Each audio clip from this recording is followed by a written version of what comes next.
Hollywood y el cine en general son bien conocidos por exagerar las cosas para lograr un mayor efecto dramático, y los dinosaurios, así como otros animales prehistóricos, no son una excepción.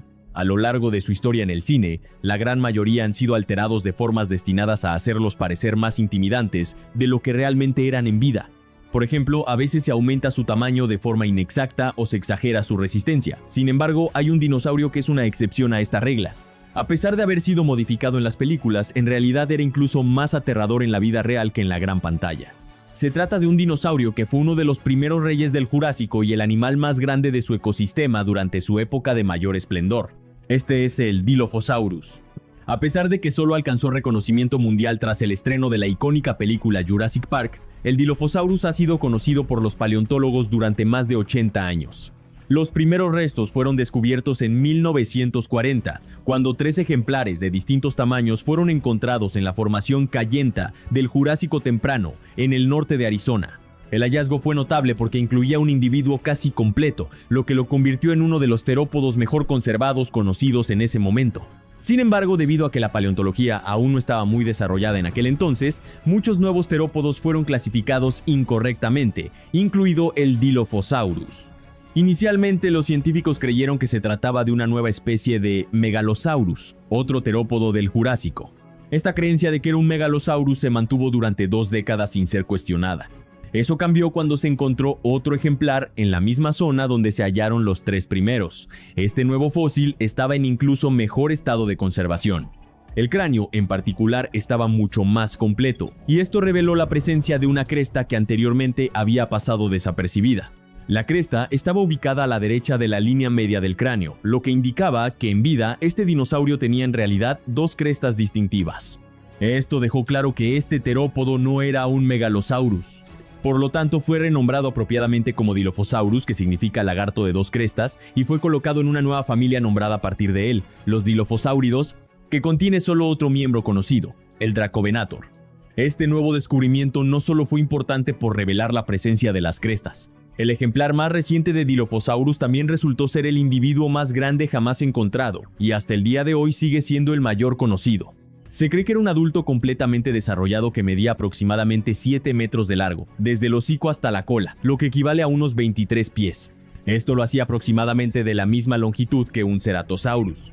Sin embargo, a pesar de tener una longitud similar, el Dilophosaurus poseía un esqueleto más ligero y hueco, además de una constitución más ágil. Como resultado, era más ligero, y los paleontólogos estiman que pesaba alrededor de 400 kilogramos, aproximadamente 880 libras, lo que es comparable al peso de un oso pardo. Aunque esto no convierte al Dilophosaurus en uno de los terópodos más grandes de la historia, sí lo convierte en el mayor animal terrestre conocido en América del Norte durante el Jurásico temprano. De hecho, era muchas veces más grande que el Dilophosaurus mostrado en las películas de Jurassic Park, donde fue reducido de tamaño para evitar confusiones con el Velociraptor.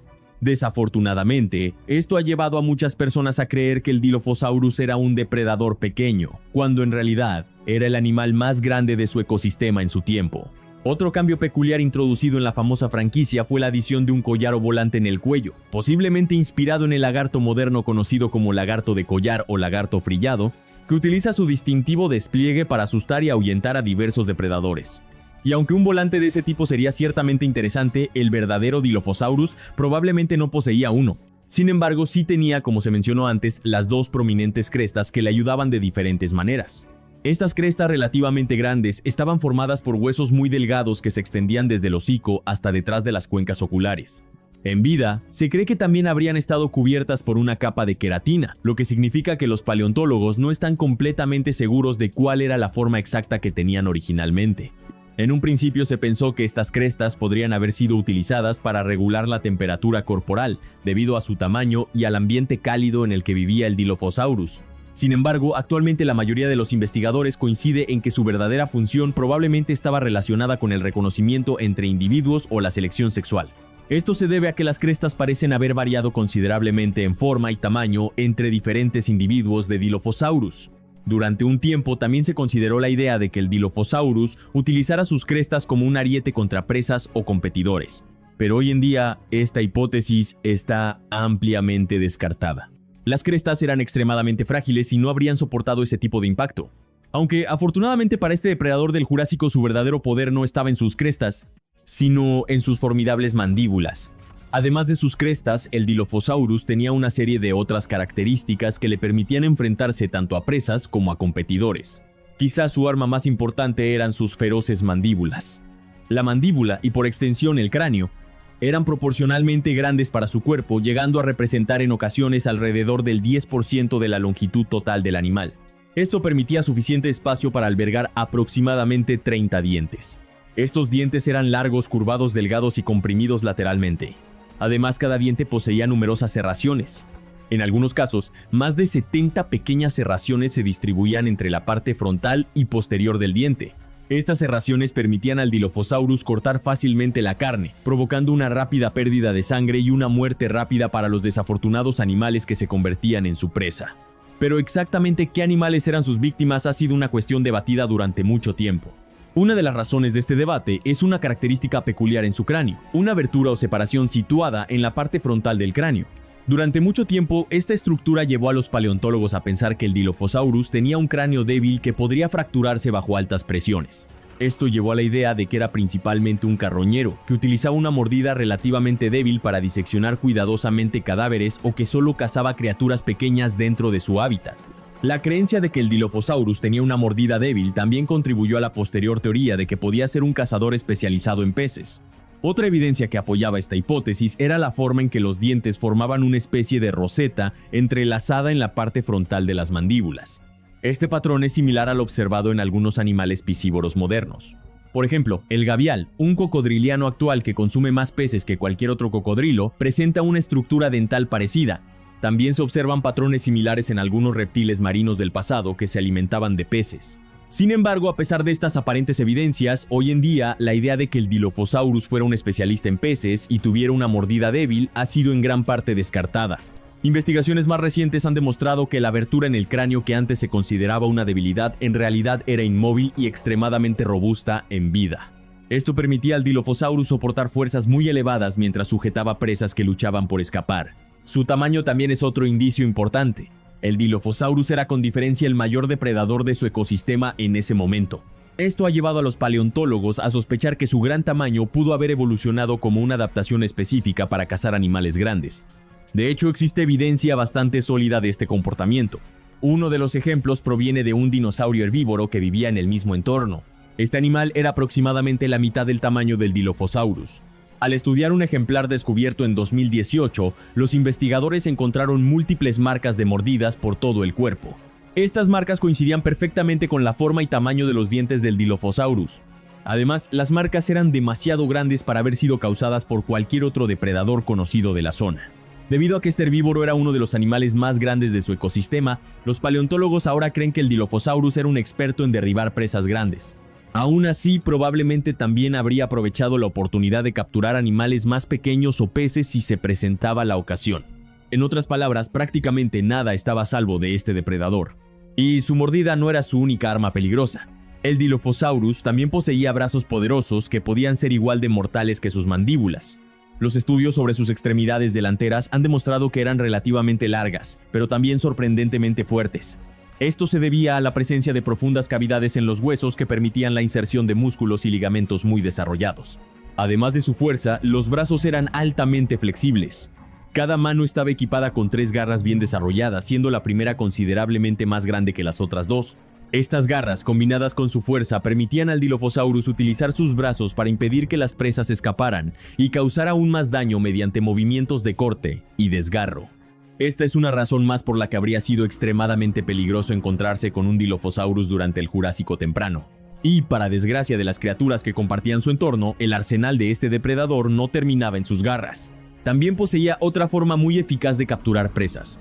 A pesar de ser relativamente grande y pesado, el Dilophosaurus no utilizaba veneno ni escupía sustancias tóxicas, como se muestra en las películas de Jurassic Park. En realidad, era simplemente un corredor muy veloz capaz de perseguir y alcanzar a sus presas. La agilidad de este terópodo se evidencia en sus patas altamente desarrolladas, su estructura corporal ligera y la presencia de sacos de aire en su esqueleto. Estos sacos de aire se extendían por las vértebras y permitían un sistema de respiración unidireccional, una característica que hoy se observa en aves y cocodrilos. Esto sugiere que el Dilophosaurus tenía una tasa metabólica relativamente alta y un nivel elevado de actividad. En otras palabras, probablemente era un cazador rápido y activo. Si su velocidad, sus poderosas mandíbulas, su tamaño y sus garras no fueran suficientes para dominar su ecosistema, existe además la posibilidad de que el Dilophosaurus cazara en grupo. Esta idea surge del descubrimiento original de sus fósiles. Los 3 primeros ejemplares fueron encontrados muy cerca unos de otros, lo que llevó a algunos científicos a pensar que podrían haber vivido y cazado en grupo. Sin embargo, si este fuera el caso, los paleontólogos creen que los grupos probablemente no eran muy grandes. Tal vez solo 2 o 3 individuos cazando juntos. Al ser el gigante de su territorio, habría sido bastante difícil sostener grupos de más de 3 individuos. Sin embargo, incluso con todas las ventajas que el Dilophosaurus tenía a su favor, resulta que la vida como rey de un ecosistema no era nada fácil. De hecho, los Dilophosaurus son conocidos por presentar numerosas señales de heridas y enfermedades. El ejemplar holotipo, por ejemplo, es famoso por poseer la mayor cantidad de huesos dañados encontrada en cualquier terópodo. En este individuo se han identificado 8 huesos afectados, mientras que el terópodo con el siguiente mayor número de huesos dañados apenas presenta 4. Las lesiones observadas en este Dilophosaurus parecen haberse concentrado principalmente en los brazos. Entre ellas, se han identificado crecimientos anómalos similares a tumores óseos, fracturas por estrés, torsiones y deformaciones. Estas heridas habrían sido incapacitantes en vida. Las reconstrucciones indican que este individuo probablemente no podía utilizar correctamente uno de sus brazos ni una de sus manos, lo que lo obligaba a depender más del otro brazo. No se sabe exactamente cómo el Dilophosaurus sufrió todas estas lesiones.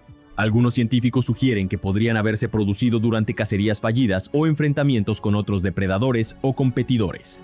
Lo interesante es que, a pesar de que muchos Dilophosaurus presentan brazos dañados, un estudio realizado sobre más de 60 individuos no encontró fracturas en las piernas ni en los pies.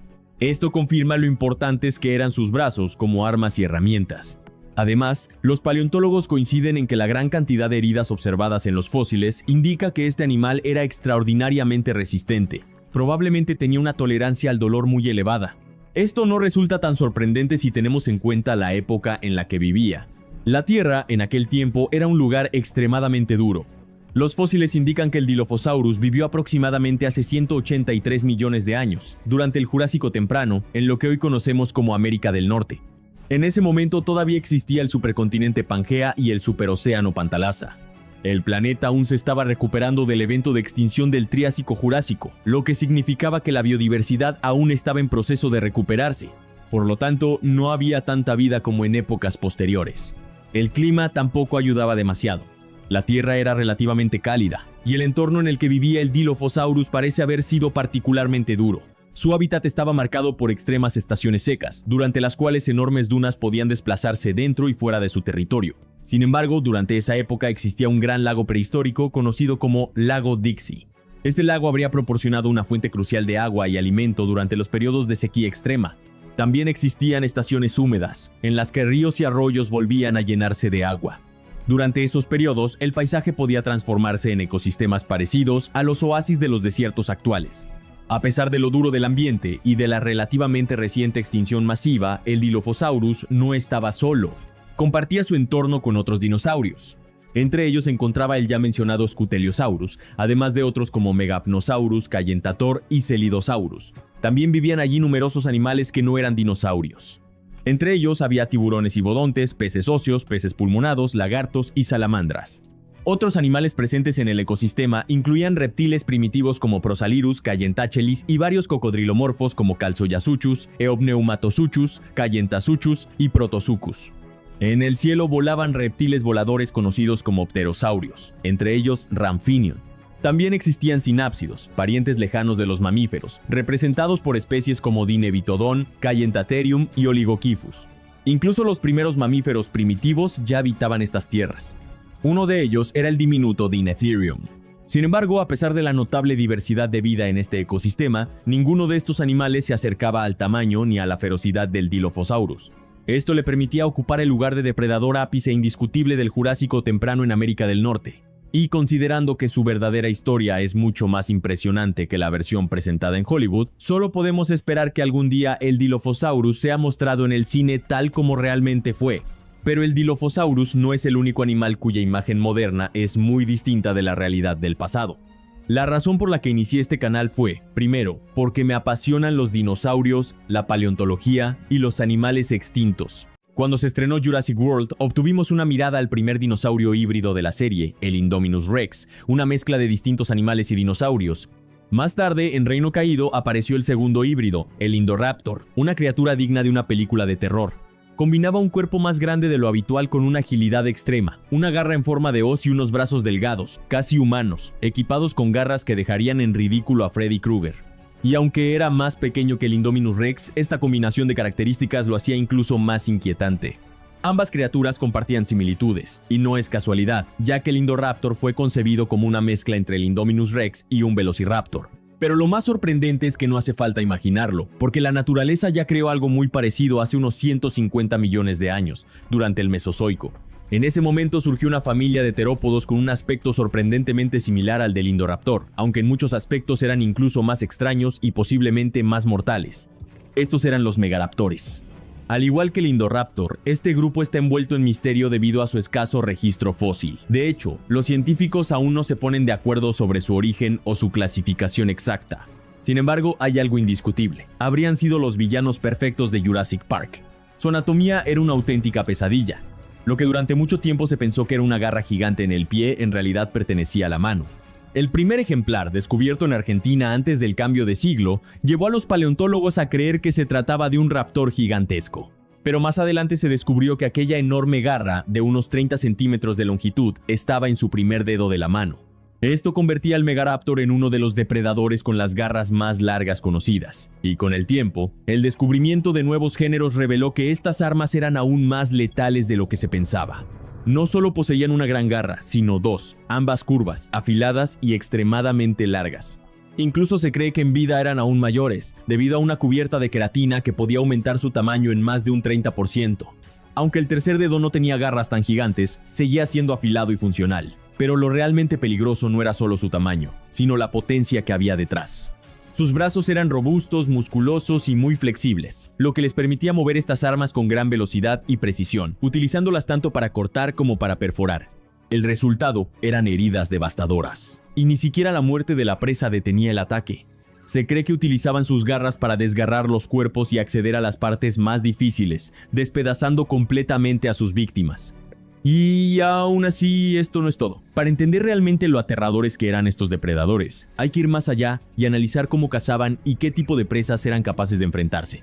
Verás, si un dinosaurio era lo suficientemente grande, se cree que los megaraptores lo cazaban utilizando golpes de garras enormes y letales, acompañados de cortes profundos para derribarlo, antes de despedazar a su víctima en trozos más pequeños y manejables. Esto ya resulta bastante brutal. Sin embargo, en realidad, era el menor de los males. Cuando se trataba de presas más pequeñas, incluso de tamaño similar al de un humano, el proceso era mucho más aterrador. Primero capturaban a su presa, la sujetaban y la atravesaban con sus enormes garras, como si fuera un pincho. Y después, mientras la víctima aún podía estar con vida, comenzaban a devorarla de forma similar a alguien comiendo un trozo de comida, solo que en este caso, la presa seguía viva. Sabemos que esto es posible porque los megaraptores tenían hombros extremadamente flexibles y bien desarrollados, algo muy poco común entre los grandes depredadores. Esta estructura les permitía un rango de movimiento muy amplio y la capacidad de levantar a sus presas hacia la boca con facilidad, facilitando este tipo de comportamiento de caza. Vivió en una época donde los continentes se separaban, los climas variaban y las especies cambiaban rápidamente, y eso obligó a los depredadores a evolucionar o desaparecer. En su caso, desarrolló un cuerpo extremadamente eficiente para aprovechar entornos abiertos y cambiantes. No dependía de un solo tipo de presa ni de un único ecosistema, lo que le permitió sobrevivir tanto en zonas boscosas como en áreas más abiertas y secas. Esta flexibilidad fue clave en su éxito. Además, su tamaño no era excesivo en comparación con otros gigantes de su tiempo, lo que jugaba a su favor. Necesitaba menos alimento que los grandes superdepredadores, lo que le permitía mantenerse activo incluso en épocas donde la comida escaseaba. En un mundo donde los recursos no siempre eran abundantes, eso marcaba la diferencia entre vivir o extinguirse. También supo adaptarse a la competencia. En regiones donde convivía con depredadores más grandes, evitaba enfrentamientos directos y explotaba nichos diferentes, cazando presas más manejables o aprovechando oportunidades que otros ignoraban. Esto reducía el riesgo y aumentaba sus probabilidades de supervivencia. Otro factor clave fue su capacidad para desplazarse largas distancias. En una era donde los ecosistemas podían cambiar rápidamente, poder moverse y explorar nuevos territorios era fundamental. el Megaraptor no estaba limitado a un solo lugar, lo que le permitió expandirse y prosperar en distintos continentes. En definitiva, su mayor ventaja no fue una habilidad concreta, sino su capacidad de adaptarse. Mientras otros depredadores dependían de condiciones específicas, el Megaraptor fue lo suficientemente versátil como para sobrevivir en un mundo que no dejaba de cambiar. Y esa capacidad de adaptación es, en muchos casos, lo que separa a los depredadores dominantes de los que acaban desapareciendo. Y a pesar de que sus garras eran su arma más letal, sus bocas tampoco eran ninguna broma. De hecho, en cierto modo, resultaban incluso más interesantes.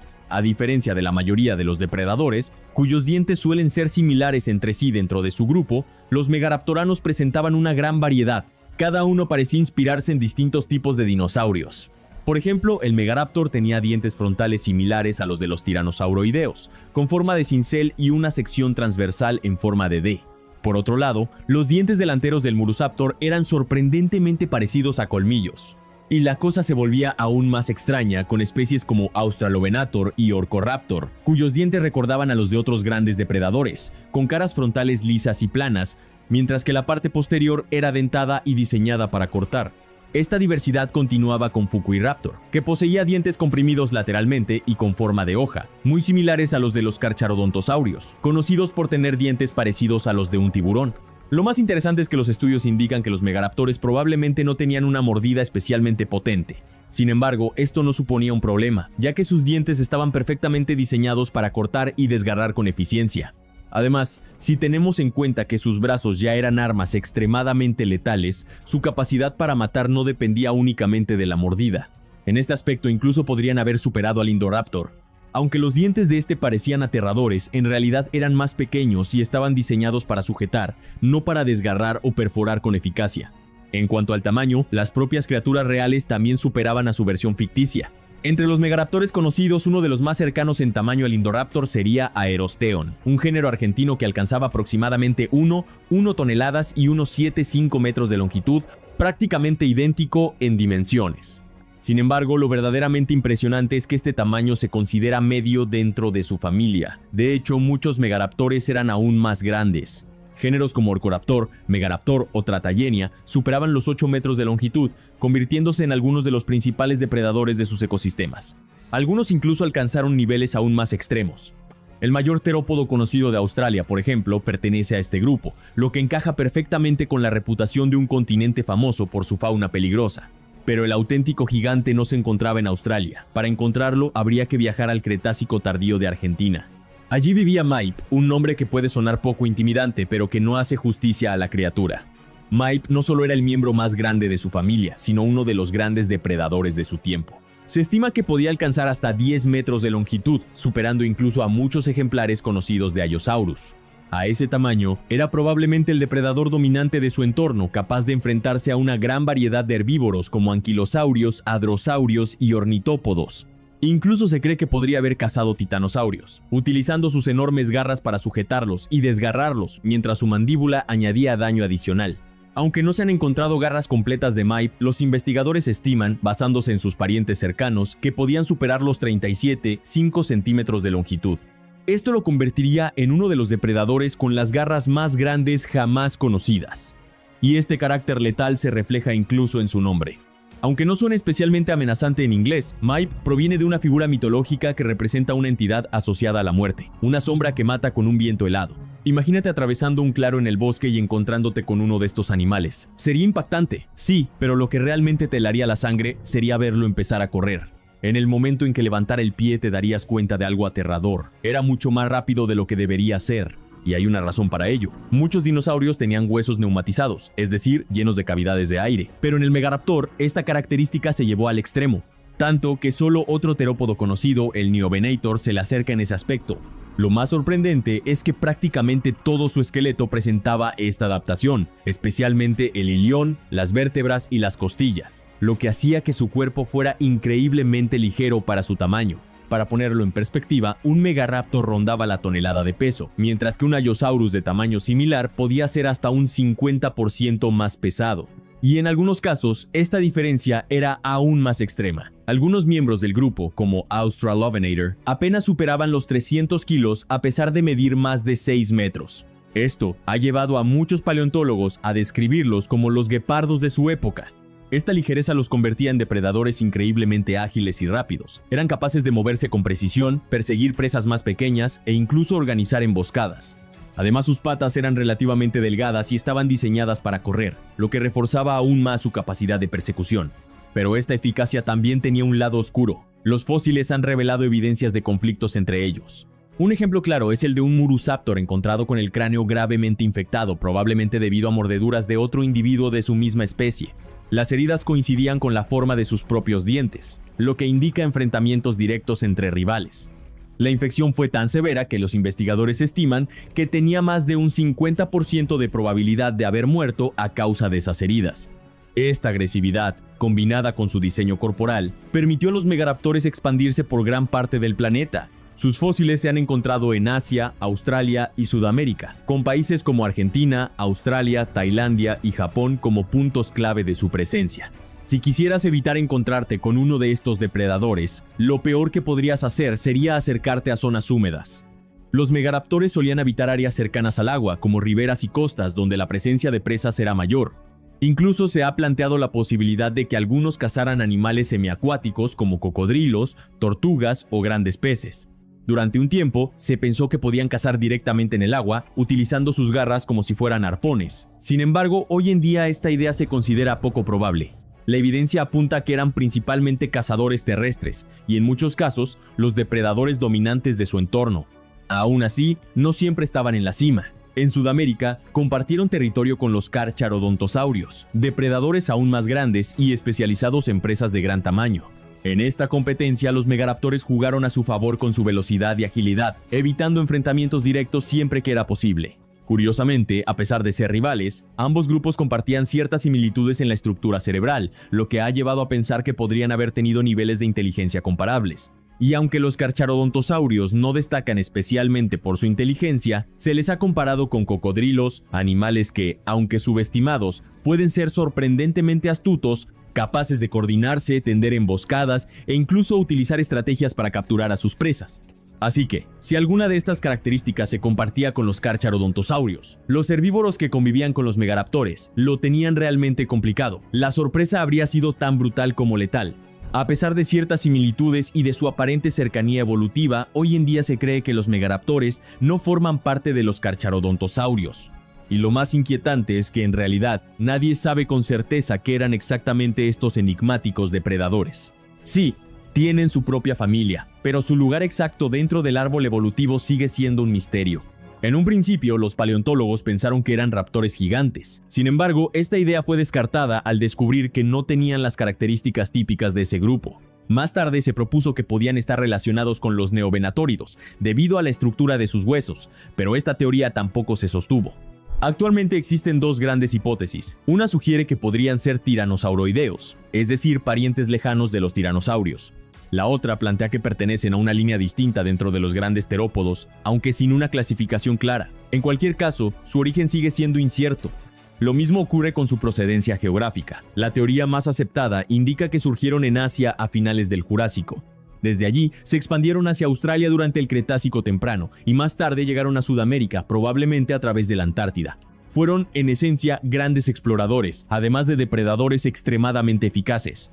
Y lo cierto es que lo hicieron increíblemente bien. Si comparamos su tiempo de existencia con el de otros grandes depredadores, la diferencia es abrumadora. Mientras los tiranosaurios dominaron durante unos 16 millones de años, los espinosaurios durante 46, los carcharodontosaurios durante 64 y los megalosaurios durante unos 25, los megaraptores estuvieron presentes durante más de 80 millones de años. Esto los convierte en uno de los linajes de depredadores más longevos de toda la historia de los dinosaurios. Y lo más impresionante es que, en lugar de reducirse o simplificarse con el tiempo, parecen haber evolucionado hacia formas cada vez más grandes y eficientes. El mejor ejemplo de esto es Mike, el miembro más reciente y también el más grande de su grupo, un depredador que representa la culminación de millones de años de evolución, posiblemente el más letal de todos ellos. Y cuando observas una familia tan exitosa, surge una pregunta inevitable: ¿cómo se extinguieron? La respuesta es tan simple como devastadora. No fue otro depredador, ni un cambio evolutivo, fue un evento global. Al igual que el resto de dinosaurios no aviares, los megaraptores desaparecieron tras el impacto de un enorme meteorito hace unos 66 millones de años, un cataclismo que puso fin a su dominio y al de casi toda la vida en la Tierra tal como existía entonces. Y hasta aquí el viaje de hoy, pero la historia no termina aquí. Si te apasionan los dinosaurios, los depredadores más brutales y los secretos del pasado que nadie te cuenta, este es tu sitio.